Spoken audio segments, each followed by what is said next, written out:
What's up, Tudorinos? Welcome back to the Game Addicts podcast, a show where we're talking about the modern retro video games that we play and collect. I'm this podcast player, one Brando. Joining me here today is this podcast player, two Mike.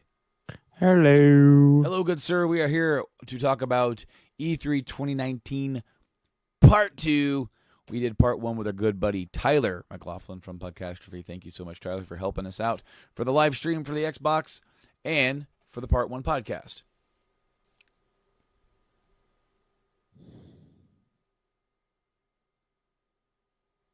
Are you all right over there? Yeah. Did you end it? End what? The stream completely cut out for me. I couldn't hear anything you said or heard nothing. Really?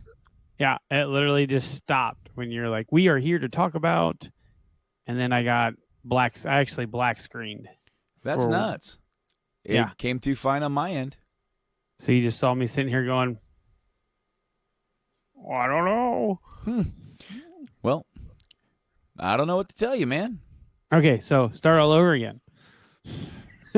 We are here to talk about... What's up, Tudorinos? Welcome to the Game Addicts podcast, the show where we're talking about the modern and retro video games that we play and collect. I'm this podcast player, one Brando, and joining me here today is this podcast player, two Mike. Hi. This is episode 126, E3 2019 review, as I hit my light, Part 2. Yeah. Okay, I'm like, you sat there, and I'm like, do not tell me it happened again. I did that on purpose. I was You just son of a bitch. Okay, so Part 1, we had our good buddy Tyler McLaughlin here from Podcastrophe. Thank you so much, Tyler, for helping us out with the Xbox live stream for the reaction to their E3 press conference, and, of course, sticking around for the review of Part 1. Part 1, if you haven't heard it, that's episode 125. Go check out that episode. It's an awesome episode where we started with the Pokemon Direct, hit Google Stadia, hit Star Wars Fallen Jedi, and then we stopped right there at the Xbox press conference. And then, of course, Mike and Tyler are going to record sometime in the next coming weeks where they're going to break Friday. Friday? This Friday? This Friday, I believe that we are going to go live. And I don't know which channel we're going to be on. I don't know if I'm going to steal Podcastrophe's thing. I might. Maybe so, man. But anyway, they are going to do a special episode on the Podcastrophe podcast feed. Go subscribe to them on your favorite podcasting channel, Apple Podcasts, Spotify, Podbean, all that kind of stuff. Just search Podcastrophe. Mike and Tyler are going to be breaking down E3 with their own discussion, and of course, they made a promise of talking about some Apex. So, yep, Apex followed by BioWare. We got lots of stuff to talk about. Yeah, especially stuff that we are going to talk about today. Of course, we cut off the first part of the review after Xbox. Xbox had a great press conference. Yes, they did. They totally killed it this year. Some people don't think so. Some people thought it was very boring. They did exactly what they needed to do. Games. I agree. Games. Oh, by the way, this is what the specs are for our new Xbox. They did exactly what they needed to. Yeah. I mean, I loved it. We all loved it. We thought it was a great press conference, and also Keanu Reeves. So, I mean, yeah. Oh, it's not very good. Keanu Reeves showed up. That's how good it was. Just shut up and take it. Well, the next one after that was not so good. It was the Bethesda E3 conference, and I streamed that live. My reaction, you commented on a little bit. Tyler commented on there too. I had the chat up on screen because I was by myself. And for the most part, it was pretty negative. They got the stuff out of the way in the beginning with the Fallout 76 stuff. Todd Howard comes out. They had to eat some crow. You know, Yeah, they they had did. to eat some humble pie. Admit they messed up with Fallout 76, and then announce what they're going to do to try and fix it. And of course, they're adding in NPCs, storylines, and new quests and branching dialogue. Pretty much the things that would make up a full Bethesda game, anyway. So it's, things that should have been there to begin with. It's a little disappointing that has to be added in, at a later date. And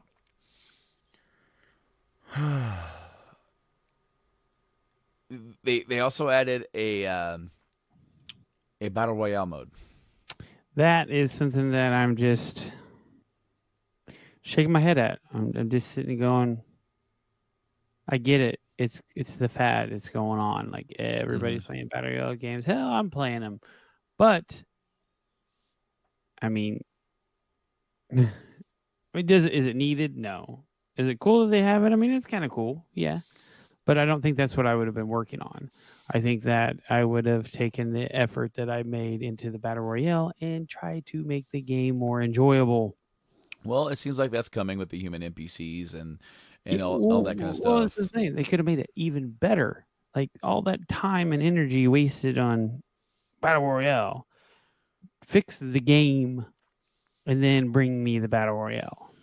Well, I don't know which one's coming first. I think the battle royale is, but Sure it is. But I'm sure the battle royale mode was done to just try and bring people back in to try out the game. Yeah. So got that out of the way. They announced Elder Scrolls Blades coming to Switch. Cool, I guess.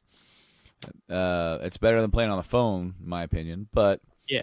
It's still a free-to-play game littered with loot boxes, so take that as you will.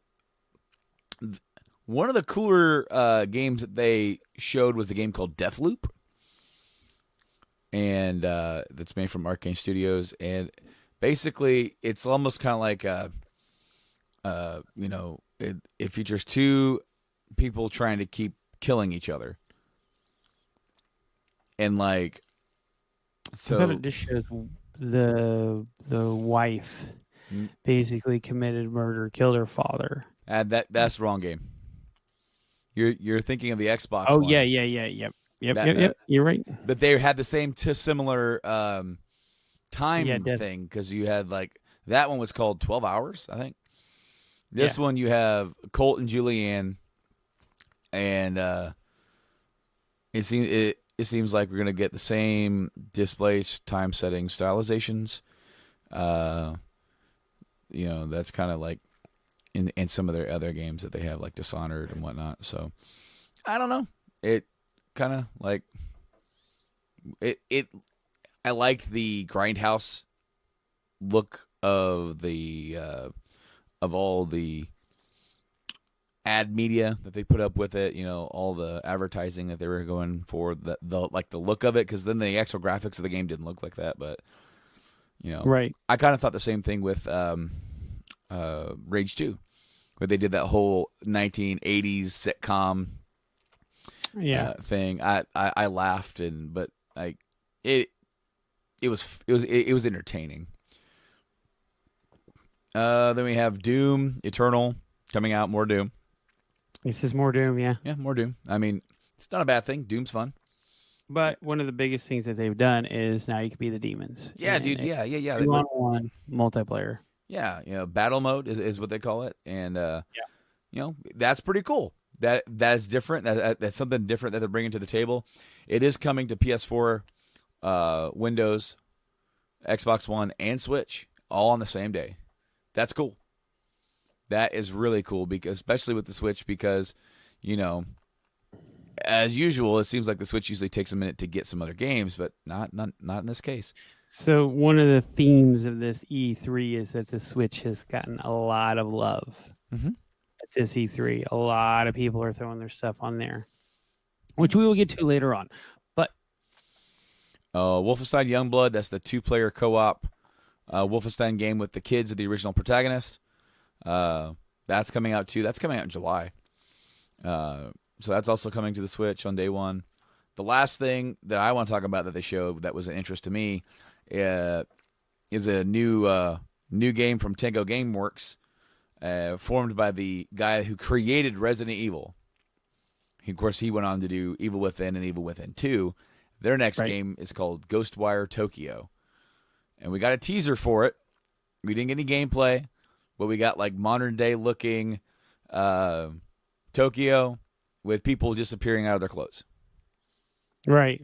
And a dude with a bow and arrow, which I was making cracks that it was Ronan, Hawkeye from Avengers. But it looks pretty, it looks pretty cool.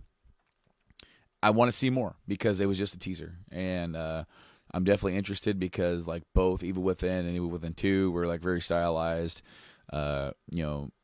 games coming from the mind of the guy that created Resident Evil, and I just want to see what he's got up his sleeve next. But other than that, and some mobile games, that's it for Bethesda. Pretty much. Bethesda. 2 thumbs down. Sorry. Well, here's the thing, and you and I, we talked about this. This one was all about turning the ship. Yeah. They were showing you that they're not giving up on Fallout 76, admitting they messed up, showing what they're going to add to it to make it better, inviting you to come back and try it out for free if you'd already sold the game or never got it. And also all this add-on stuff is free, and it better be free for how much money people literally sunk into this to buy it at full price or more than that. I'm sure you got that. Were you watching videos over there? Stop. Yeah, I'm trying to pull up the...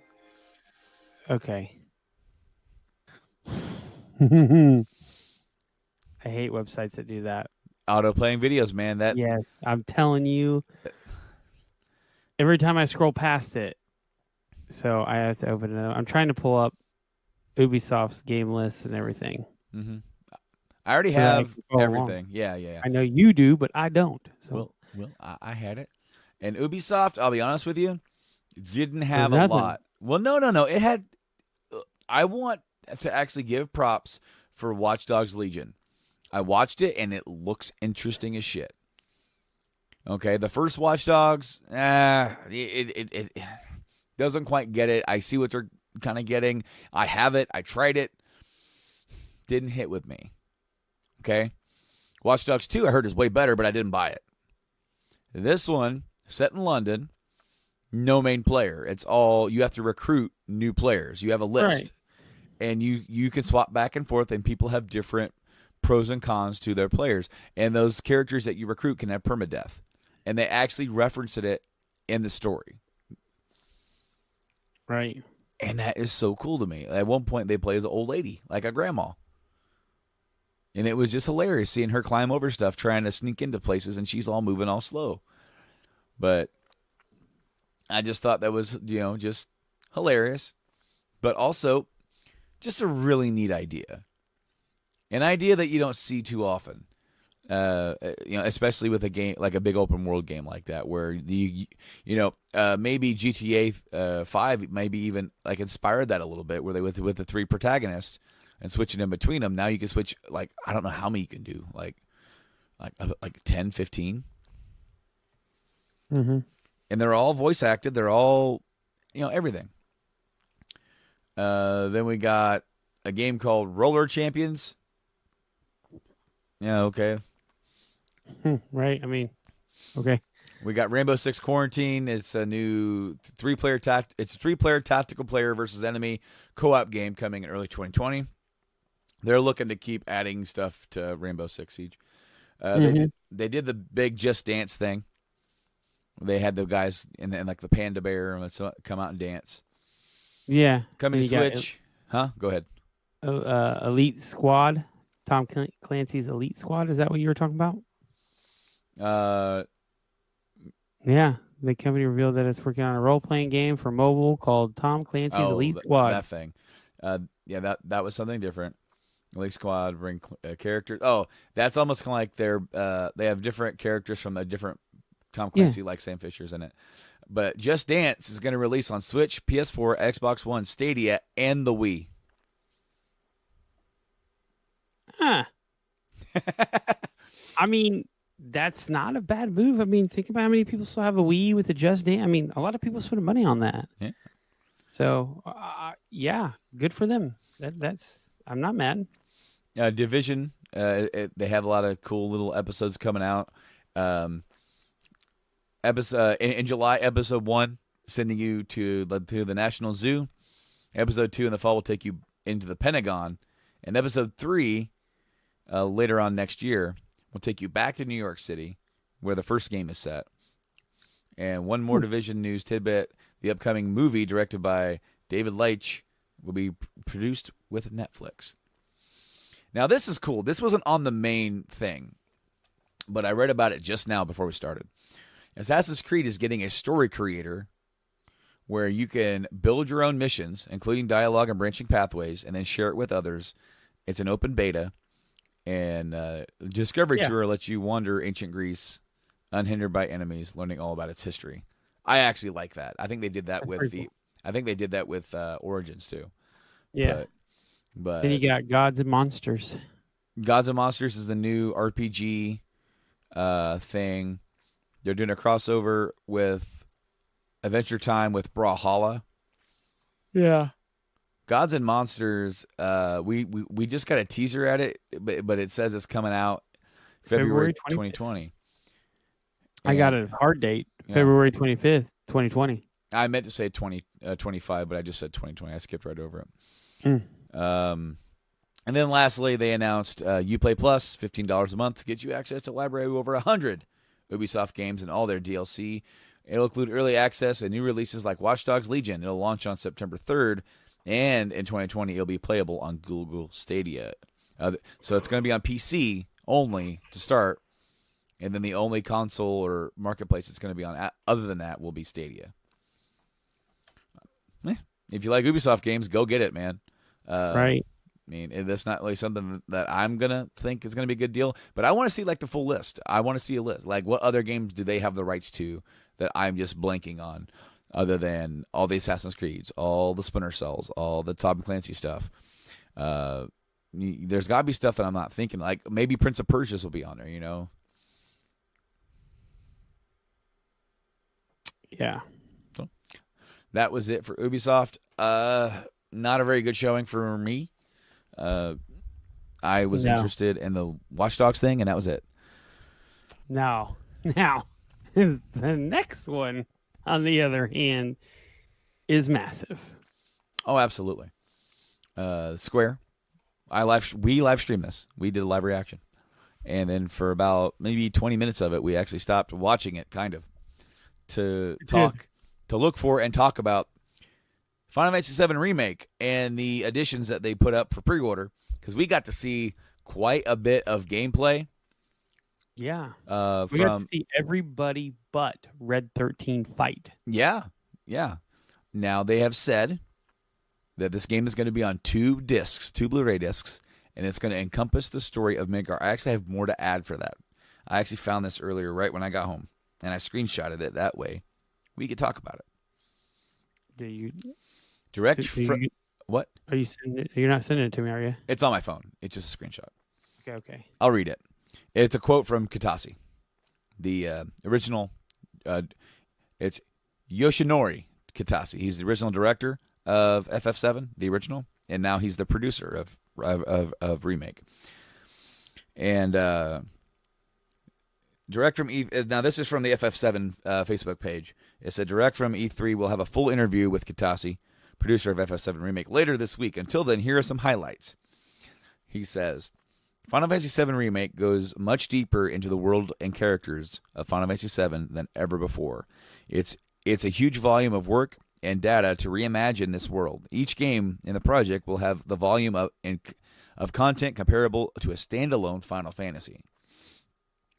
While the development team finishes the first game in the project, we are continuing to plan and outline the overall volume of content for the second. Due to the work already done in the first game, we anticipate development of the second game will be more efficient. We have our own internal schedule and plan, but for now, we'd like to focus our information on the first game on the project. The first game on the project takes place in the eclectic city of Midgar, and we chose to focus on Midgar because it best represents the world of 7 as a location more than any other. Midgar is full of imagination with a myriad of influences and surprises around every corner. So, All Midgar. Yeah, it's all Midgar. It's going to be the entire story from the beginning of the game until you leave Midgar. And there are some people who are upset about it. You know what? I'm not. I really hope. Now, he months ago referenced 13, FF13, as a model for what they're going for this, because each one of those games is a full Final Fantasy, and it tells a full story. Like you have, but each one is also a full story within itself. You know, you have a beginning, middle, and end for each one of those parts of the story, and all 3 of those stories make up an overarching story. And I feel like for this, Midgar could be a really competent first part of the story. It's the start of the game. It's the introduction of all the characters. It's the introduction of Shinra as the big bad and evil company. It slightly introduces Sephiroth as the overarching villain, but doesn't quite settle on him until the very end, until he would kill President Shinra. And then right at that point, you're kind of like, everything's in disarray. I mean, because you have like the big moment, probably like the biggest moment of the game is going to be Sector 7 plate drop, all those people dying. Just imagine the size and scope that scene can take now, by having a lot more visual aid to tell that story. Well, the fact that they're going to basically let you roam a lot more of the sectors. So you're going to actually have a idea of the actual scope from the ground up. Oh, absolutely. So that'll be cool. I really hope it's not more than 3 parts. That's my caveat with this. I could be wrong, and I'm willing to accept it if it's, if part 2 isn't what I want it to be. As long as it's done well.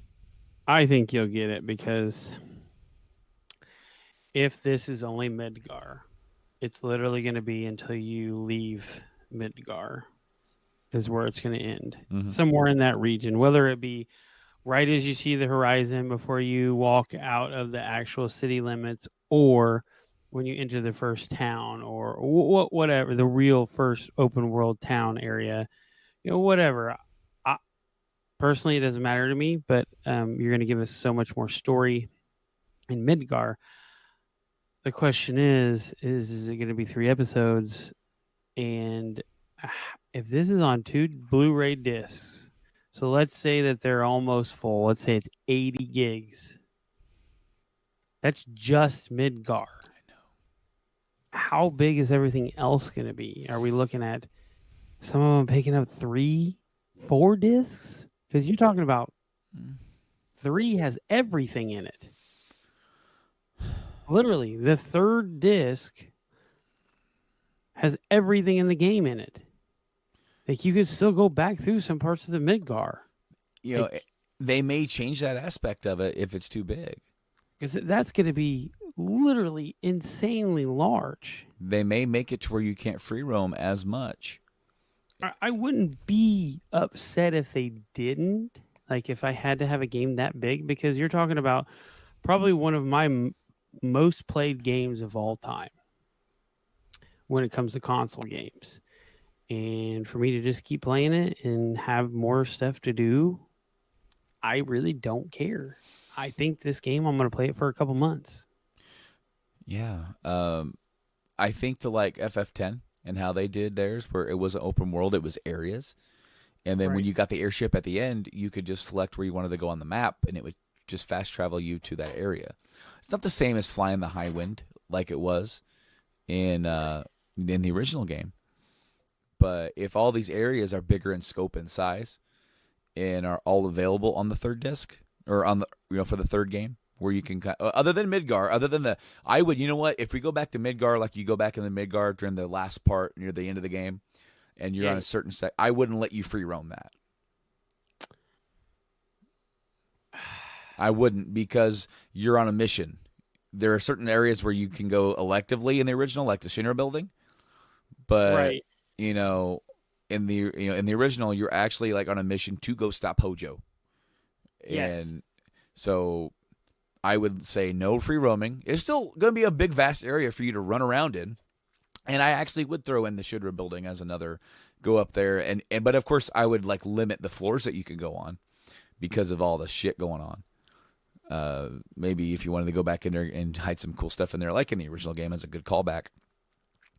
But yeah, no, I wouldn't allow you to free roam in Midgar on the third part because you already got to do that in the first part.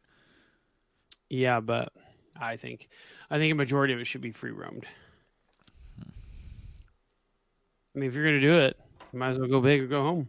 Well, I don't know, because I can see it being, Midgar second run a little bit smaller in scope because you already did it once, but Maybe uh, it's still the size of the game, regardless of how like how large the world is, how much stuff is hidden in it, how many the chocobo stuff. I mean, you're talking about there are tons and tons and tons of aspects of this game that they're going to throw in here. That's just going to be unbelievable. mhm. So this game is going to be almost a 300 gig game, Yeah. and probably more at least. I mean, I made a joke on a Facebook group about the 3 parts, and I'm like, as long as this story isn't 6 parts and they try to make a full game out of Coral Prison, I think that would be cool. Like, I completely understand making a full game out of Midgar, because if I'm these guys and I'm looking at, like, if we're going to remake this, like, remake this game, put the effort into it. Okay.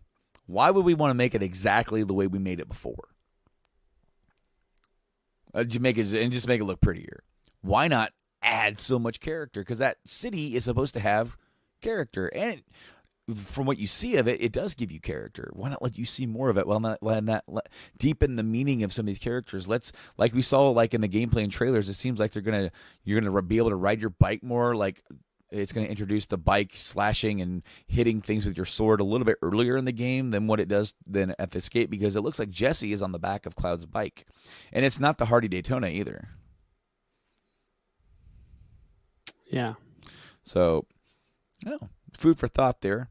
But like in terms of some of those other characters, like Biggs, Wedge, and Jesse, you can now take a chance and an opportunity to further develop those characters, make those characters mean more,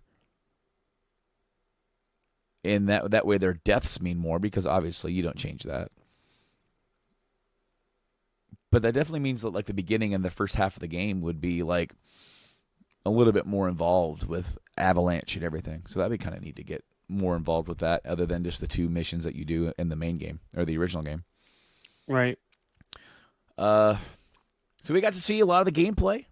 We got to see the boss fight with the Red Scorpion. Yeah. Rad Scorpion. Then got Fallout on the brain. Yeah, with the Scorpion Guard, we got to see that. That's kind of cool. I really liked that. I actually watched that again before we started here today, and watched the whole gameplay part. It's good. It's really good. I'm a glutton for punishment because I watched the whole 20 minutes all over again, and I remember this was that 2014? 2014 that I ran over to you when they announced FF7 Remake for the first time. Yeah. And I was then like, what the hell do you want? And you're just shoved the phone on my face and smacking me like.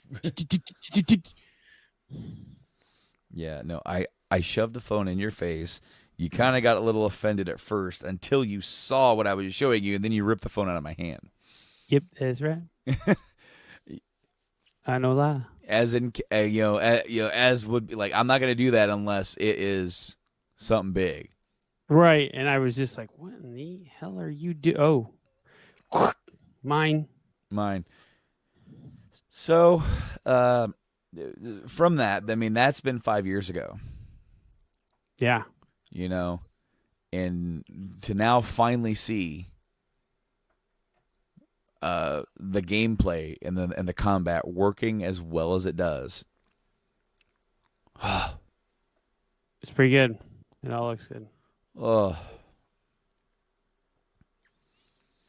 it touches my heart. I'm so excited for this. This comes out. This got announced. It comes out on March 3rd, 2020. First part. So I'm hoping that Katase's right. Now that they've got the groundwork done, now that they've got the main combat system done, they don't have to worry about that anymore. They did all that for this one. All they got to do is build the world.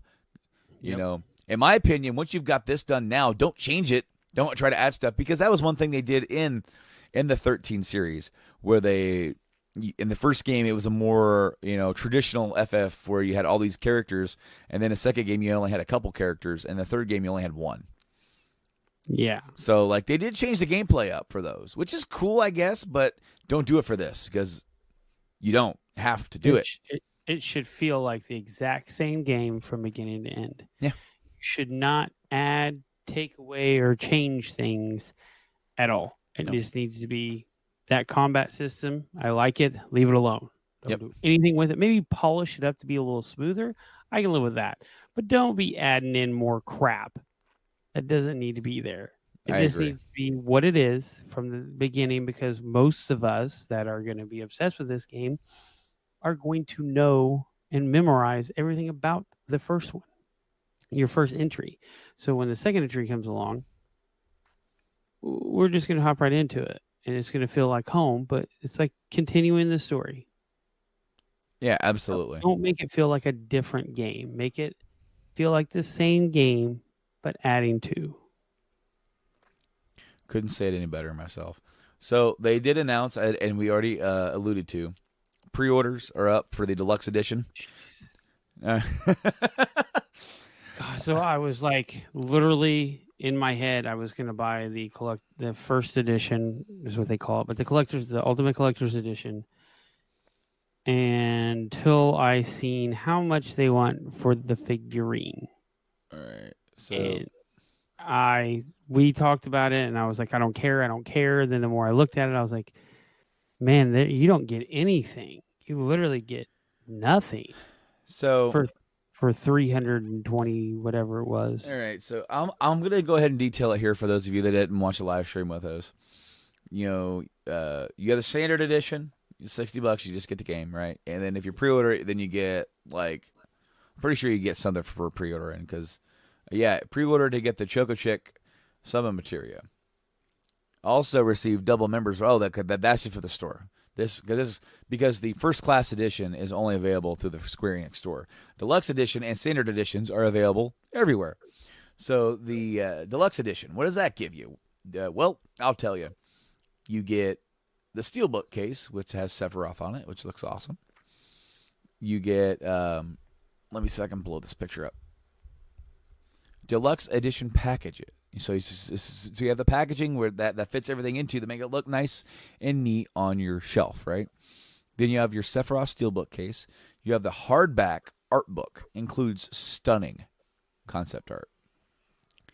You get Not just concept art, stunning concept. It features a mini soundtrack CD, so it's a little tiny one. And then, if you pre-order it, you get the Chocobo Chick summon materia.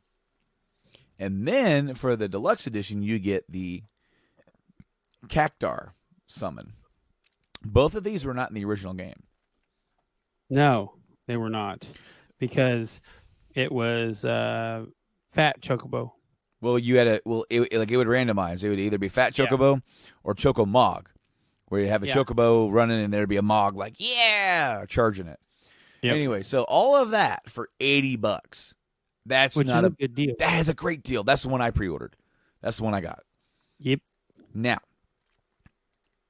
all of that, remember all that, Then that was for $80. Then for $330, you get all of everything that I just said, plus one more summon, and that's Carbuncle, which is reflect only. Well, we don't know, but that's what he is normally historically. In the game.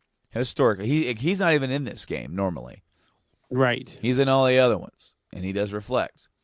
But then you get Play Arts Kai, Cloud Strife, and Hardy Daytona box set. Cloud Strife and his iconic motorcycle that he only rides once in the game. Right. In the old one. An old one. Okay. It's only iconic through Advent Children.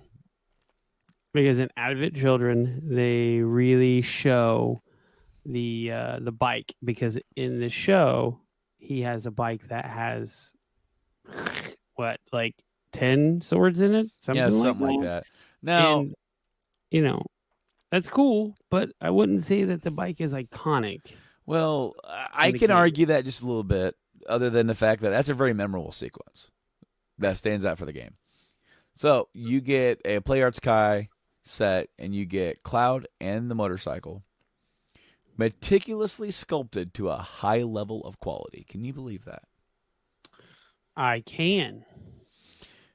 For the low price of $200 and some extra dollars. Now there are some of these still available. Yeah, because it's a shitty deal. Let me tell you this. If that was $250, you would not have been able to purchase one fast enough. No. There's no way. Because I can justify $250 for that. I could. $80 for the Steelbook edition with the Sephiroth Steelbook, the soundtrack, and the art book. $80 is a great deal. But adding the bike and the person into Cloud for that'd be what, $170. Mm-hmm. I could argue that. That's something that I could potentially argue. But $80 extra. So that's insane. You think about it. They are charging you $250 without taxes for those two figurines.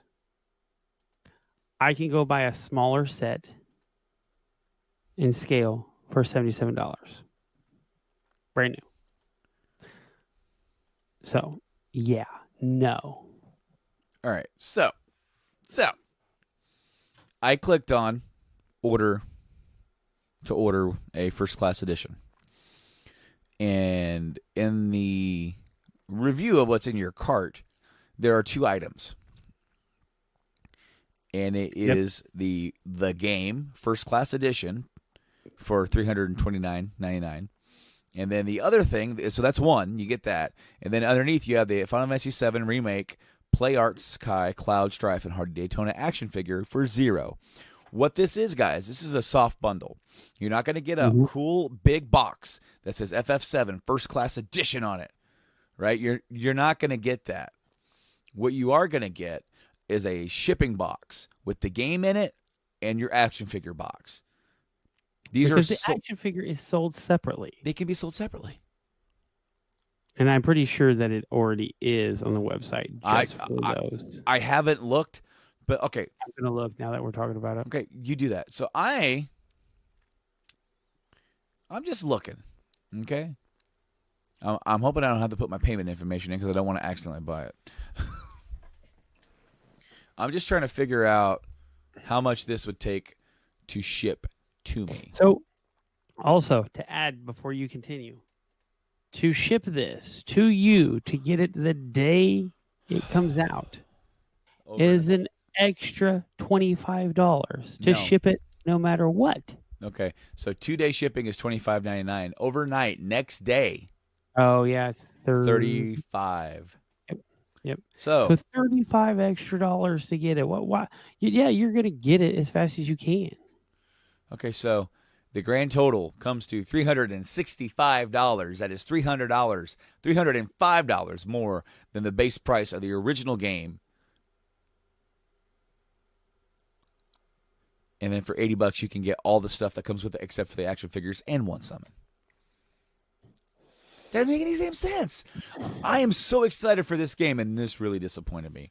And this, I can't say that this is on the developers. I don't blame them. I blame the marketing guys at Square, because I'm going to detail to you. I've already told you about this, but holy shit! Have you seen how much that bike goes for from the Play Store? So if it is the same one, which Is I it the don't think it is. remake one? Okay, so I'm gonna go back to the square one. Send me the link or something. The Advent Children's one is Yeah. $370. Okay, yeah, because that one's out of print. We got to remember that. So Like that one's for old. for just Cloud, it's the same one. Is $150 just for Cloud. For just Cloud. Just Cloud. Okay, so the prices of these figures have gone up considerably since from the time that I we're buying these, because just Eris is the same price. Actually, hold on. That's the Crisis Core one. Jiminy Christmas. I don't know what to say. Because yeah, they've got hell the freaking plushie. Okay, so this angers me a lot because they're cash cowing this really hard. Final Fantasy VII Action Doll Cloud plushie pre-order $70. Okay, so I'm gonna look and see how big it is.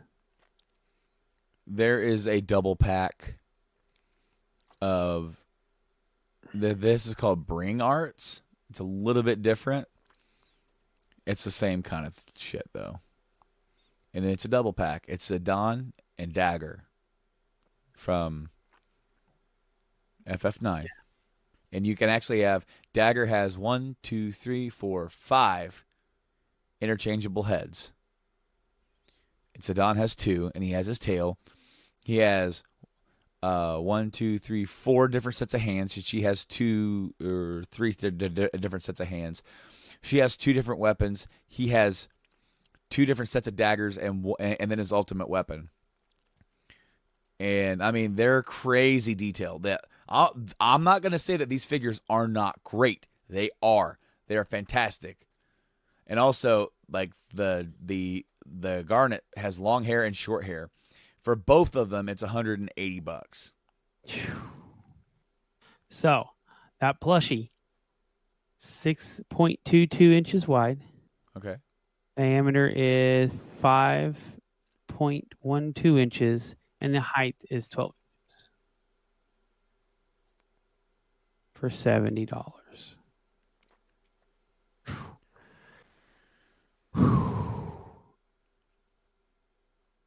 I don't know what to say. I mean, it's so much. So Advent Children, Sephiroth, the one I have, $150. That's not how much. You know how much I bought it for? How much? All right. I bought Cloud, and I bought Vincent, and I bought Sephiroth for a total, all 3 of them, for $60. And that was a long time ago. I mean, probably in the mid-2000s. Yeah. Okay. So, okay. Yeah. So, I couldn't help myself. So Barrett is on waiting list. You did say, yeah, Crisis Core is $150. Yeah. I don't think they're out of print anymore, because if they're still selling them, they're not out of print. Well, yeah. I know that they weren't making them for a long time and you couldn't get it. So, Cloud Strife and the bike from Advent Children is not the Hardy Daytona. It's called Fenrir. It's a different bike. That one, yeah, as you said, $370 for that. And then they've got some cute plushies too. They've got some like the plushie, the Snooze and Chocobo. Like, it's so cute. It's a Snooze and Chocobo. You love Chocobos. You just do. And then the Tonberry. And the Moogle. I want the Moogle. Okay, so I might try the Moogle. The Sephiroth I have is a different Sephiroth. Okay.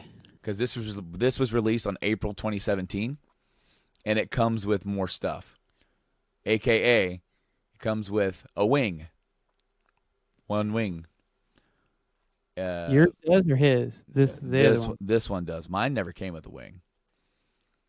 Oh, also, I also got Tifa. in that same set too. I got all 4 of them. They also have the Static Arts bust Final Fantasy VII Sephiroth's Out of the Flames. Yeah, I mean, their figures are outrageously priced. I'm not going to say that they aren't. They're also I would buy that for 60 though. I mean, for 60, sure. Okay, so check out this story. So I wanted Red 13. Yeah. Why wouldn't I want? I have Cloud, Tifa, Vincent, Sephiroth. I ended up ordering Cloud and Eris from the original FF7. Like they did the Advent Children, then they went back and did it FF7, so that it's like more classic looking. Right. And so I got those two. I wanted Red 13. So Red 13 by himself was like $130. Came with him, and it came with Kate Sith, right? Mm-hmm. All right, cool. No. So I found a bundle that came with Red 13, Yuffie, and Vincent. It was the 3 from that run. All 3 of them for $90. Now, I didn't need Vincent, I already had one. I didn't care to get Yuffie, but I'm like, I want Red. So this is me buying him for $30. Or at least that's how I told myself.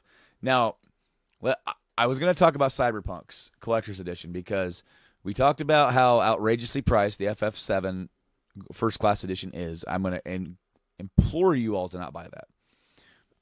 Not because I don't want you to support FF7. I do. Buy the game. Buy the deluxe one, please, because you get everything but like the freaking figure. If you want it and have the money, far be it from me to tell you what to do with it. But as your lawyer, I'd advise against it. Yeah. The Cyberpunk Collector's Edition, this is $250, which I thought, oh man, that's a little much. You get a 10-inch statue of the player character, the game's protagonist. He is like on a motorcycle, wrecking into a dude, and he's got 2 guns blazing. Okay.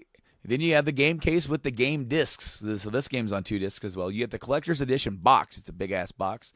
The World Compendium. That way you can find out a little bit about this world you're in. Postcards from Night City. Map of Night City. You get stickers. You get other sticker bomb set, which are all a bunch of like gang stuff and like what maybe like companies or gangs in the city. The metal pin set. You get like 2 pins. Then you have embroidered patches, which are probably different gangs in the city. Collectible steelbook for the game. The Quadra VTech metal keychain. That is the damn car. You get a hardcover art book, and then digital content is the game soundtrack, the Cyberpunk 2020 source book, art booklet, and wallpapers for your desktop and mobile. You get all of that for $250. Worth it. That is way more shit. So much stuff. Like, when I saw how much it was, I was turned off. And then when I saw how much you get with it, I was like, well, the only thing that's holding me back from it is like, I don't know if I'm really going to like it. I have a feeling I will, dude, because I've liked what I've seen from all the gameplay. I've liked the setting. It's very interesting to me because it's very different. You know, that's why I liked playing through Red Dead. It was unlike anything else out there. It's like not the same shooters. It's not the same RPGs. This is a big open world Western. There are no open world Westerns. This is a big open world, Blade Runner type place. There are no games like it. That's why I want to play it. The only thing that's holding me back is like, man, am I really good? Am I going to look at this like you looked at Fallout 76?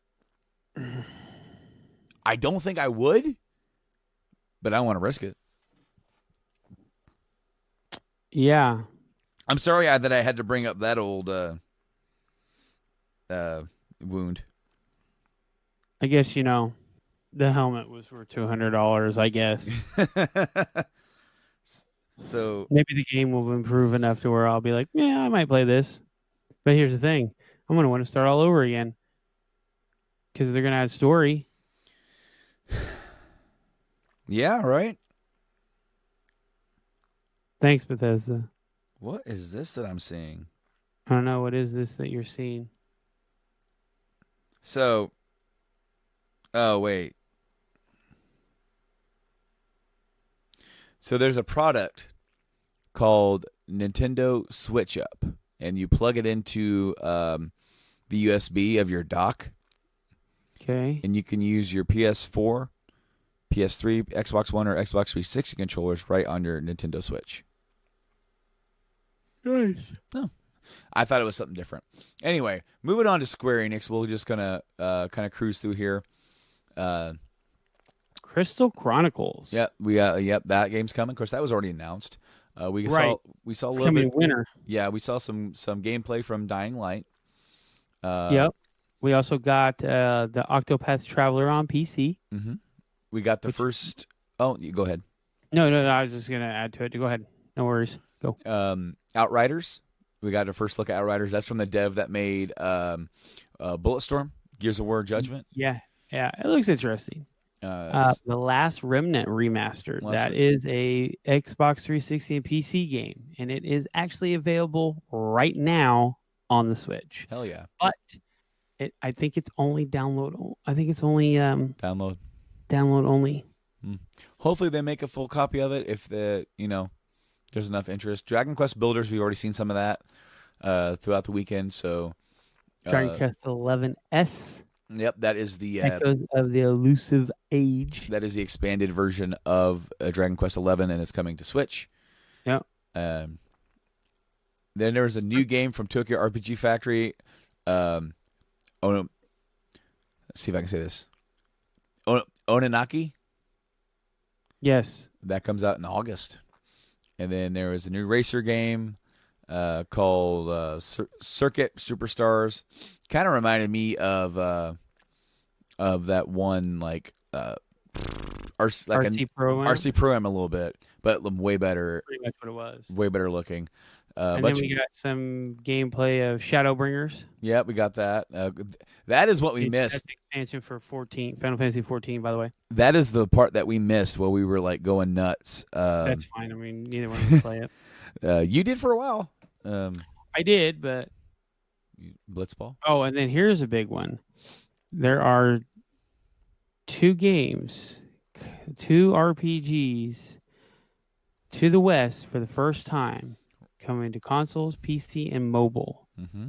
And that is Romancing Saga 3 and Scarlet Grace. Mm-hmm. So Romancing Saga 3 never got a release over here. It's old school. Yeah. And they're bringing it over. And then Scarlet Grace, I think, is it's like another entry into the Saga series. But it was only over in Japan, maybe. Maybe it's maybe the other one was ever released, and this one is coming along. Then, of course, we have the complete remake of Trials of Mana, which is the third game in the Mana series. And, of course, that was Final Fantasy Adventure was the first one. And then Secret of Mana on the Super Nintendo, which we got a remake of last year. Which is horrible. Yeah, hopefully this one isn't. It's broken as fuck. Hopefully Trials is not. But also, you'll be able to play all 3 original games on the Switch. So that's awesome. Right now, today it was available, I believe, or yesterday. I'm not sure. It doesn't show it on mine. But then you have Final Fantasy, Brave Exodus, War of the Visions. Mm-hmm. Like a new thing for that. Yeah. It's a standalone, free-to-play mobile RPG-based. Is it Brave Exvius or Exvius? Yes, I'm sorry. I don't know. I said Exodus. Well, every time I look at it, I can't say it in my head. I know. It's just so. It's kind of out there. Yeah, and then I will let you announce your baby. I'm so happy about this. We're finally getting Final Fantasy VIII remastered to join 7 and 9 from the PlayStation era on the modern consoles. We finally get that. I'm so excited to see that. I've also kind of been ogling it a little bit with the screenshots, and I can attest, just like I said today, that the models, they're not just remastering or re-resing. They kind of rebuilt the models, the character models. So I'm like, because they lost the code. We'll see, and I want to see what the backgrounds look like, because that's been my one criticism of the FF7 and FF9 remasters, is that the pre-rendered backgrounds, they don't remaster the resolution on those. And it's like, I don't need them to be widescreen. I don't want them to be widescreen. Don't make it. I just want them to be brought up, because they're pre-painted, they're pre-rendered, and they kind of look blurry. when they're just blown up. So it's like, yeah, you see this really nice looking character model walking around, and then the background's a little blurry. It's like, it's really noticeable on FF9 because of how sharp that game looks in its original form. Yeah. It is really noticeable. But be that as it may, I'm getting FF8 on the PS4, Xbox One, Switch, PC. And then next up, we've got the new Marvel's Avenger game. The first time we have actually seen anything concrete from this. Mm-hmm. It looks awesome. Looks pretty cool, and we're getting it in a year. It's in May. The beta is coming to PS4 first. There's going to be online multiplayer co-op, and the characters are initially starting off with are Thor, Black Widow, Iron Man, Hulk, and Captain America. And I assume that's the kind of the main cast that's going to be for the story. Although the story at first they might be adding more, but also we got to see Hank Pym, Ant-Man. And then there's going to be other characters that they're going to announce for the online mode kind of going forward. It's going to be interesting because it's like, would they do an exclusive thing for Spider-Man on PlayStation? Because they have the rights to Spider-Man. And I had to sneeze. Hold on. Achoo. Ooh, bless you. That was a hard one. I'm so sorry, guys, if that was too loud. So, the Marvel Games division head was asked about, are Marvel Avengers and Marvel Spider-Man in a shared universe with each other? And he said, my answer to that question would turn its place on this roof.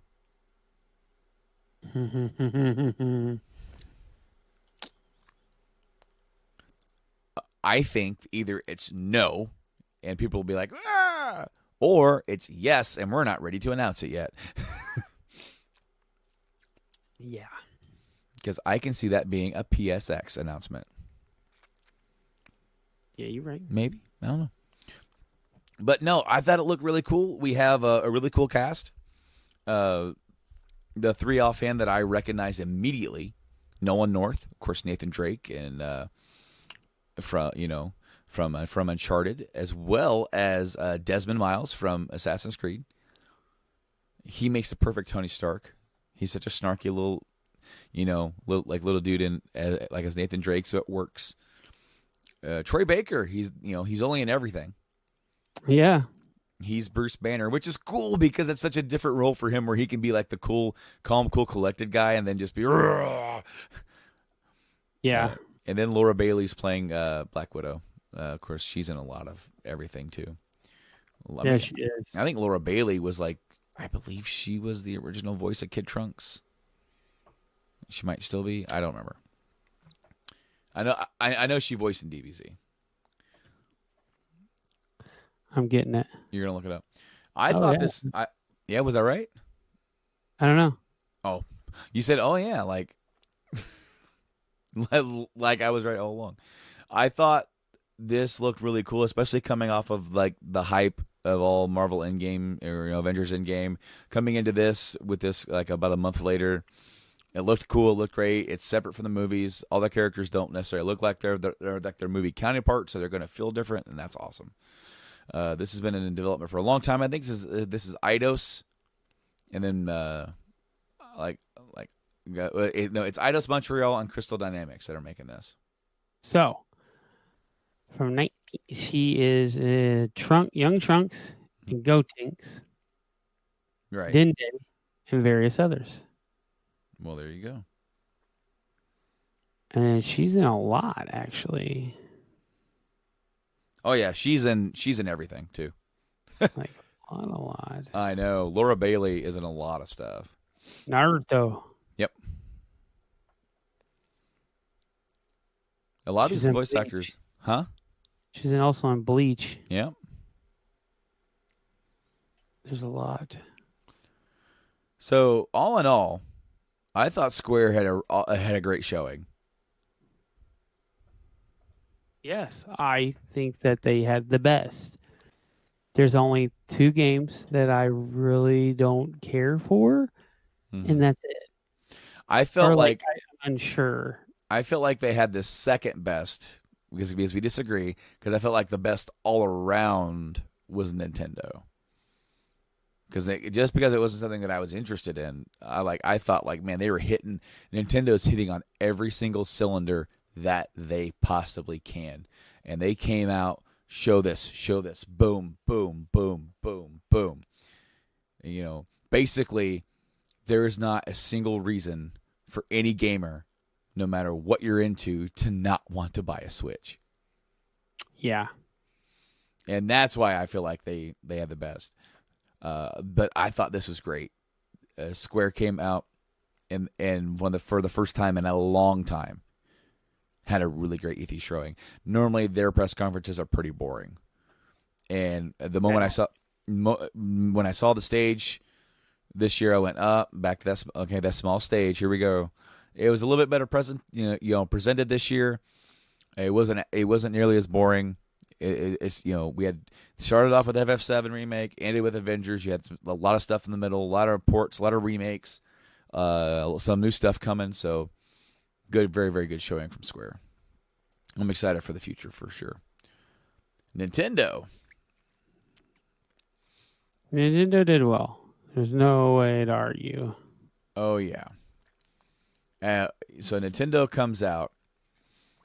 And of course, they just did a full direct of Pokemon Sword and Shield. They just dumped you with a bunch of information. So they detailed. Oh, and they also detailed freaking Mario Maker 2. They could have put all that in here, but Mario Maker 2 is coming out like in a month.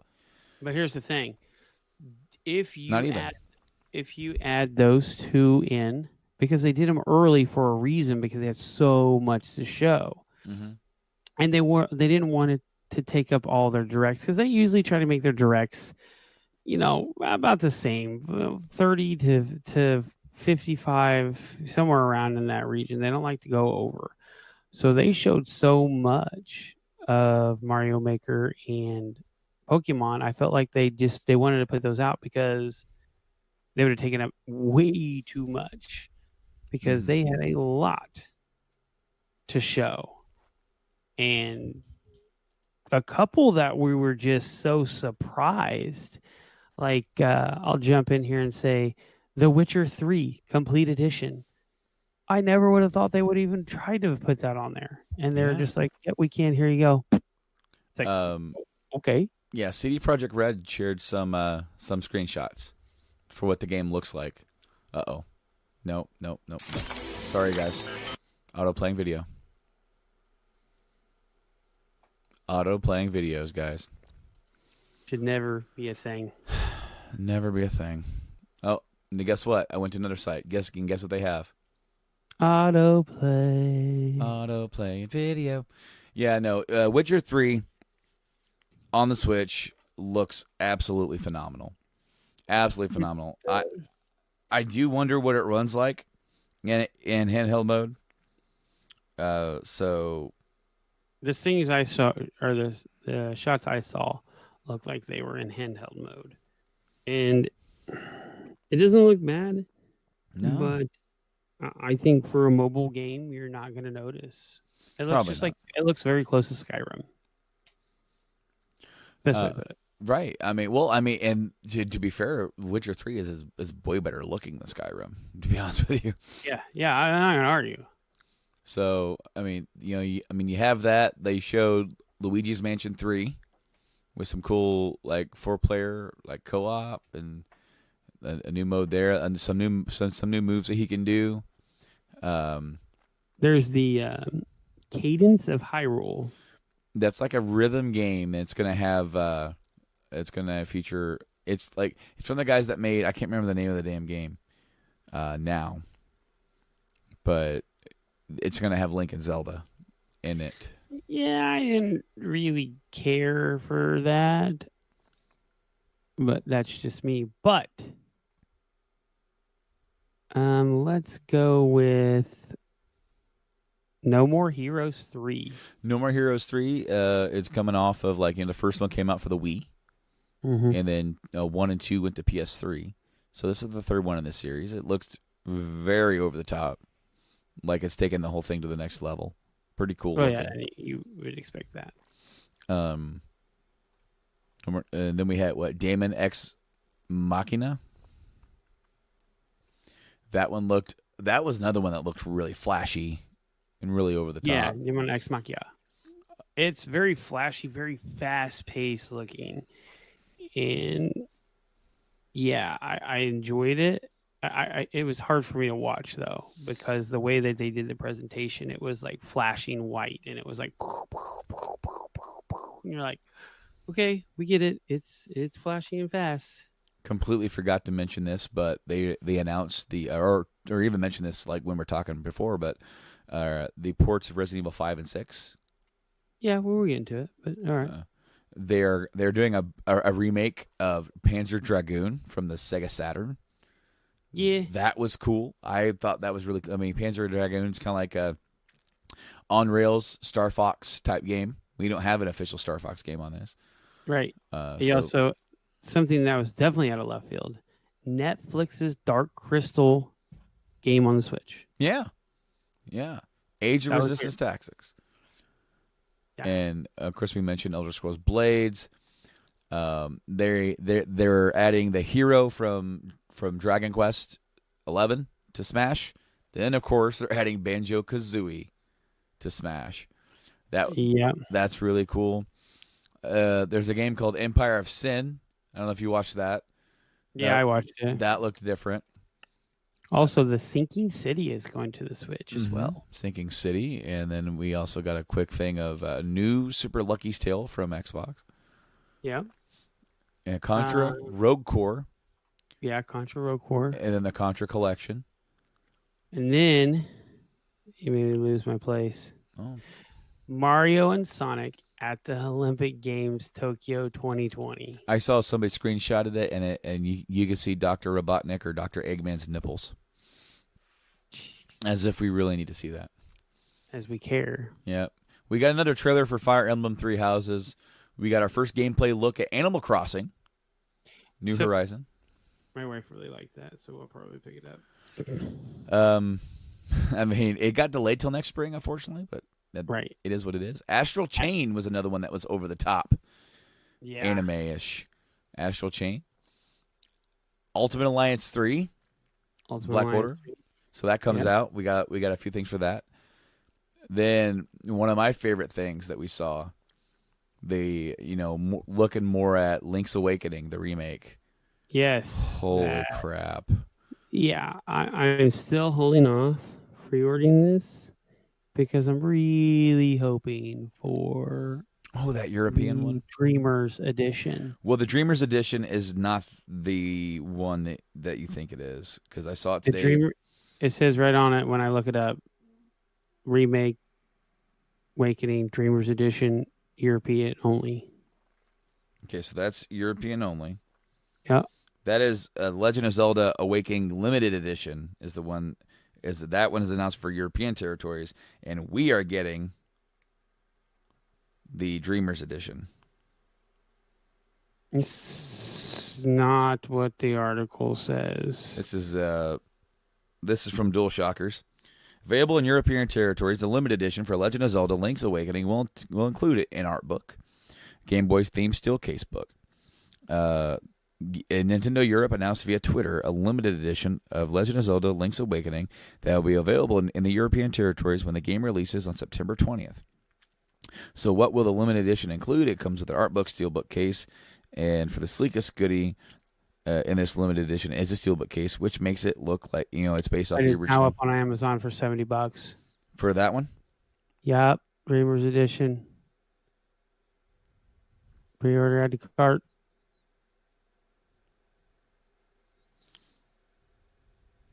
What else is in here? Uh-oh. No, stop that.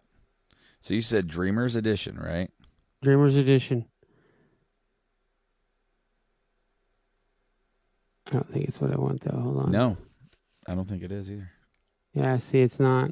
It just comes with... That is the one that we are getting. That's what I was trying to say. is that the limited edition is exclusive to Europe, and we are getting the one with just the Dreamer edition art book. Yep, we are not getting the Steelbook. Why not the Steelbook? Why? I don't understand why not. Well, I don't know. Maybe you need to call Reggie. Reggie's retired. I can't call Reggie anymore. He's got to have some pull, man. He knows people. God.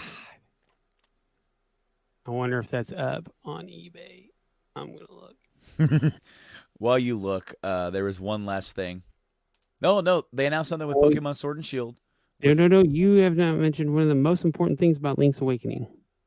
Oh, the dungeon maker. You can create your own dungeons. That was cool. And as I said this morning, I think that may be a little tip in the toe into a Zelda maker.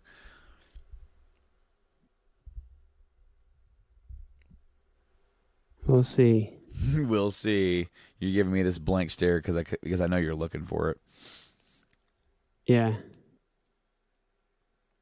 Now, Pokemon Sword and Shield had they announced something with a little Pokeball controller that they came out with for Pokemon Let's Go. And I'm not sure what it does. Can you take them with you? What does it do? Mm-hmm. You don't know. You told me today what it does. What is it? Say it again. The Pokemon Sword and Shield little Pokeball. Pokeball. It doesn't say. That's why I said I don't know. They don't say. He just says you can put a Pokemon in it and carry it around with you, and something special will happen. And it's like, okay, what is it? You'll find out. And it's not like they don't say anything. Is he going to evolve faster? Is he going to level up faster because you're walking around with him? What is this guy? What is this going to do for us? And he doesn't say. It just says that it'll help create a bond with you and your Pokemon, and something special will happen. Now, if that does exactly what I've been saying they need to do and create that bond, then that would be pretty cool. But I don't think it will. So they ended it pretty heavy. Yeah, they dropped the mic. They announced the sequel to Breath of the Wild. They did. And so we're going to go through this. I am in belief in myself. In myself. In myself. In my soul. Okay? I didn't see that on my screen. That this has something to do with the Shadow Realm from Twilight Princess. Why? Because the skeletal or zombie, whatever, dehydrated corpse, whatever it is, has the look of the same tiara that Milda had in Twilight Princess. Your little imp that rides on your wolf. So, yeah, and the armlet was the exact same design. So, it leads me to believe that. Now, what does that entail for us? We don't know. But I am totally down for you guys doing this. And that's like my favorite real Zelda game. Breath of the Wild is one of my favorites for the open world concept, but I believe Twilight's still my number one for just story is phenomenal. I found something. You found something? Well, you best be sending it to my screen. Well, I'm going to tell you first, okay? Okay. I found the limited edition from ebgames.com.au, which is Australia. God. How much? $109.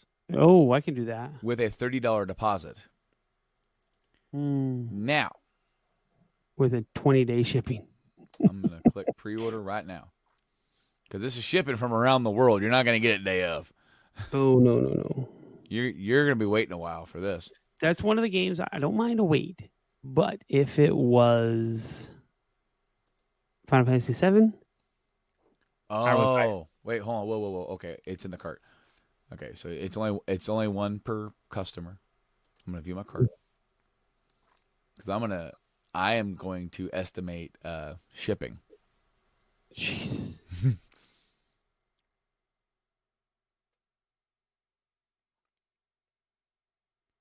Standard post is $5.95. That's not terrible. I mean, that's all the way around the world. So how many days? Okay. Oh wait.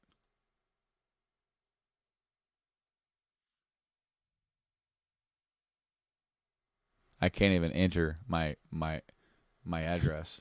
Because they won't send it to you for $5. More like 50. All right, because it says enter your postcode and it's only 4 digits because it's Australia and my postcode is 5, and I cannot. All right, and then I cannot click. Hold on. Oh yeah, no, it's not gonna let me order it. Like choose delivery or collect from a store. See, I just don't like the Dreamers Edition. Really isn't worth it. I mean, it comes with the art book. No. I mean, what makes it worth it is that Game Boy Steelbook. Yes. I mean, really, it's only $10 extra for the art book, so it's not bad. But what is the price of the steel book in Europe? I don't know yet because I haven't seen it. I'm looking. that is the first link that I saw to be able to pre-order it.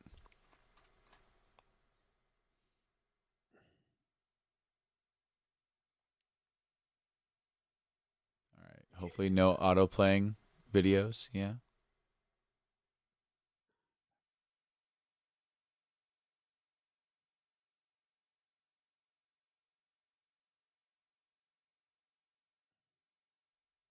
Yeah, dude, I can't. It's not really giving me a place to be able to go find it. That's kind of like I found it, but it's all just like might be this, and it's a video. Right. So I'm gonna Okay. auto. I'm going to UK. See if it's up on there yet. In fact, you know what? Let's go to UK Amazon. I bet they might have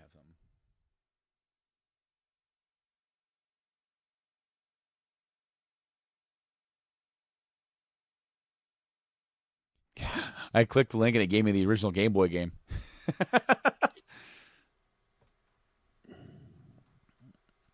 Anyway. Yeah, I can't really find it. Yep. Well, hopefully we can track it down. Because like it would be cool to import, but like quite literally, the only place I've been able to find to order it is from like Australia, and that would probably be like okay, EB World. Let me, I need to get the new amiibo figure. Just because, obsession. I don't want to watch your stupid thing. Quit. Yeah, stop it, you. Screw that. I'm just getting out of the page.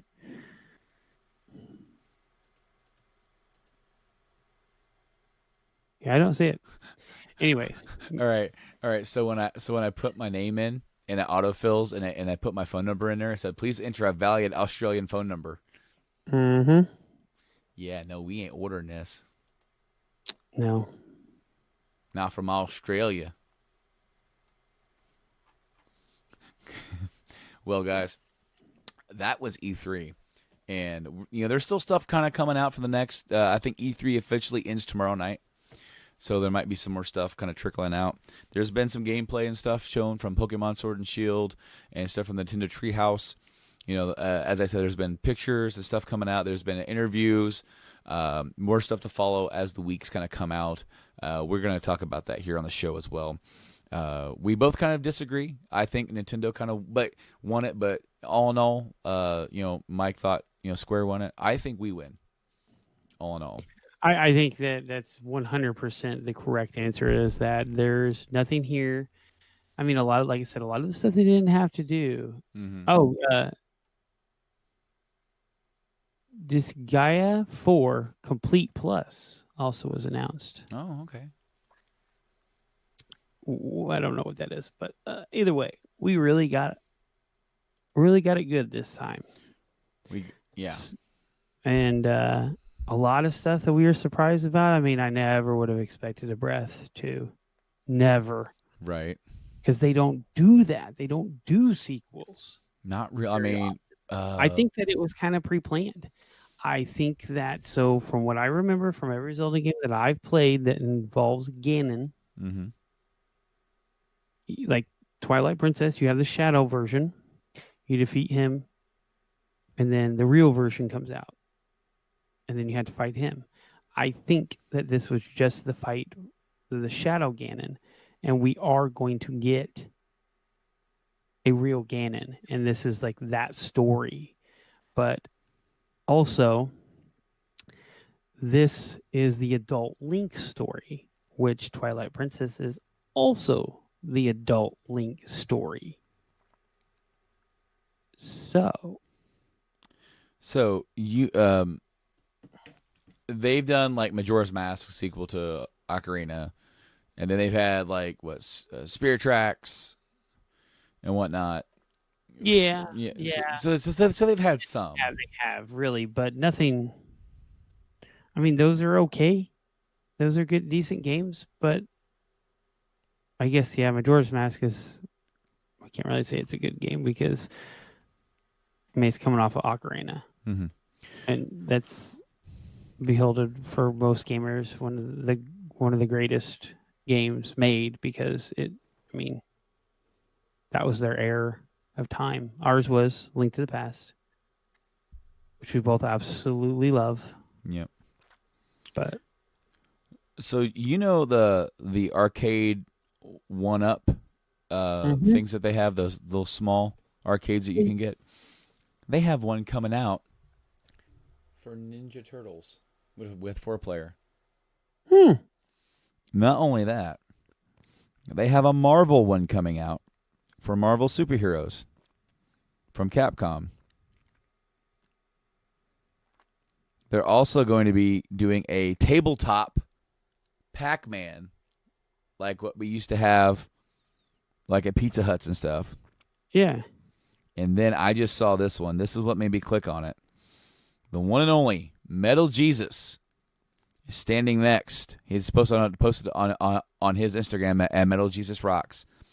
The Atari Star Wars arcade cap was featured for Star Wars Empire Strikes Back and Return of the Jedi with yoke controller. That's like the little steering thing.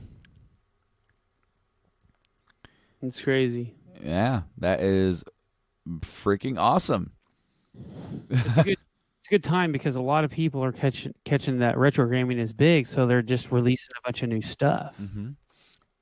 So the Polymega is the one that I told you about today, releasing the newer HD Zapper gun. Yeah, Polymega. Good for you. And of course, Polymega was at E3 as well, showing off their stuff. And also, we got announced a TurboGrafx 16 Mini. Yes. Which that's from Konami because they own the rights to that, and it's like 6 games got announced, but the 6 games for US and the 6 games for Japan are kind of different. The only one that I remember is Ys Books 1 and 2. Right. That's going to be on there. But as you said, man, it's a great time to be a gamer. Yeah. It doesn't matter where you are. It doesn't matter what you're into. There is stuff everywhere. There's stuff for the phones. There's stuff for the PCs, dude. There's stuff for consoles. And then there's even some crossover. There's stuff for, like, Nintendo Switch is killing it. They are. So it's such a great time to be a gamer. This year of the Switch, I mean, look what's coming out. Look what people are putting out on it. Yeah. They don't have to, but they're like, hey, you know what? I think this Switch is selling. Let's just can we do Witcher 3? Play around with it a little bit. Yeah, we can do it. Do it. Cool. It's there. Didn't have to be, like I said, to be. But a lot of these games, like Xbox is like one of the big third-party supporters of Switch right now. I mean, they're just throwing almost everything they can at it and saying, "Take Cuphead, Lucky's Tale, the Minecraft Dungeons, that's coming it." to it. Well, why not? Yeah. I mean, it's selling. It's mobile, and they're killing it. Their sales are up. Everything's up. I mean, they've got Pokemon coming out. That's going to sell stuff. I mean, it's Pokemon. They got Breath 2 coming out. They got Metroid. Shut up. I'm just saying, it's in the docket, dude. That's gonna be something. 2's coming out first. What's that? I think the new Breath of the Wild sequel will be out first. I think Metroid Prime 4 comes out first. I think that they're much further along on the Breath sequel than they want to say because they can use the entire groundwork of the first one, and then just add 2. So I'm not saying you're wrong. I think they are further along, but I think they're going to hold on to it. Yeah. I think it all depends on how they do the Shadow Realm, because you could technically do like a low roll status like you did in Link to the Past, and just make it to where you go into the Shadow Realm and it is literally a mirror image of, Hyrule, but Shadow. Just saying, it can be done. So, somebody took Steve from Smash or from Minecraft. Mm-hmm. Got a letter from Smash Brothers, and it's Thanos from Endgame saying, "I am inevitable," and then it's Iron Man. Spoilers alert! Holding his hand up with his letter. We cordially invite you, and it's Banjo, and it says "Cook Yuck." That's awesome, dude. Anyway, I think that's all we got, man. That was an awesome E3. Great to see FF7. Great to see the Nintendo stuff coming down the line. Bethesda needs to come out next year with Elder Scrolls. At least show it. If they're, you know what? I don't even know why they even had one this year. Like, other than to show, hey, we are not giving up. Please forgive us. Here's Doom. Yeah. Here's Wolfenstein. Please, sorry. That was it. I mean, Doom is big, so Doom Eternal. Yeah. So I can see that. Next Doom sequel, sure. Kind of there just to be filler, so it's not like, hey, we're only coming to apologize and show Doom. That's really what's going to happen here. I mean, so what do they do next year? Like, what do they do? They have to show. I mean, really on the docket, the Starfield's supposed to come out first. Yes, you know what? I don't think it is. I think Elder Scrolls is coming out first now. I think so too, because of the fumble with 76, but it was supposed to come out first. It was. So we'll see what happens, but we haven't seen nothing from these two games. Hell, we've seen more of Elder Scrolls 6 than we have of Starfield. I mean, Starfield showed a planet. Yeah, show the logo. And we got some terrain from Elder Scrolls 6. We got terrain. We got movement. we got, I mean, come on. We got something. Well, that right there was what they shipped Fallout 76 with. Terrain and movement. Yeah, I know. Anyway, Mike, thanks for joining me here tonight for the part 2 recap. Please go check out part 1 if you haven't done so. Download that, and then I don't know why you're listening to this if you haven't listened to that, but please, if you have not, go listen to that. Our buddy Tyler McGoffin is here. We laugh and we have a lot of fun with him. Love Tyler, dude. Thank you so much for helping us out every single time that you do. Love hanging out with you, bro. But, man, I cannot wait. I have FF7 pre-ordered. I'm probably going to pre-order Cyberpunk as well, so that way I can pay it off. I am trying to decide what I want to do. I want to play Link's Awakening, but I'm not supposed to be buying any games. So what I think I'm going to do... You just got a raise. So you know what? I think that you can kind of go, I can put a little aside here and there, and then just pick the games that you want. I'm going to, because there are certain things I have to put funding towards. If I can get that covered with the stuff I have coming up, and have enough after that, then I can start putting 20 here, 20 there, and then 20 there, and then I'll have enough for it, right? Yeah. Right. I want to get it. And then there's Pokemon. I kind of want to get Pokemon this time. This will be the first Pokemon since the remake of Gold and Silver that I bought. because it's not that I don't like Pokemon. I'm just like, there's other stuff I want to play. Right. You know? And so it's like, this one's like, man, I kind of want to jump in on this. This looks bigger, better, badder. You know? So And unpredictable. And completely choke you out. Right. Guess what, buddy? You better be running or you better be ready to fight because he's for you. Oh, Lord, he coming. Oh, Lord, he's coming. But, yeah, I think I want to get that, but I might have to wait till holiday bonus for that because then I'm going to be paying off FF7, paying off Cyberpunk. Last of Us Part 2 release, when's that coming out? Is that coming out in February? Because if so, I got to know. You'd be screwed. I got to know. You better save some of that back for it just in case. I mean, holiday, but yeah, right. So, like, if Last of Us Part 2 comes out after tax season, then I'll use that. I'll throw down $60 for that for it, or maybe a little bit more if they have a cool collector's edition. But if not, then I will pick up Pokemon at holiday. Yay. Oh, it's going to be up in the air. We'll find out.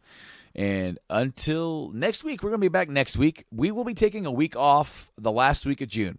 We have discussed it. We have decided we are going to take 1 week off because we're both going to be busy with work and working a little bit more because of our work. And we're going to take a week off. We did a lot of cool live streaming and stuff for you for E3. We streamed what we could when we could. We, of course, couldn't stream all of it due to our work schedule. But we were really happy to be able to get on there and give some content for you guys. If you guys missed our live reactions, go check it out on YouTube. It's posted there. Go check out our YouTube, and as well as our video podcast and our audio podcast. Watch and listen there.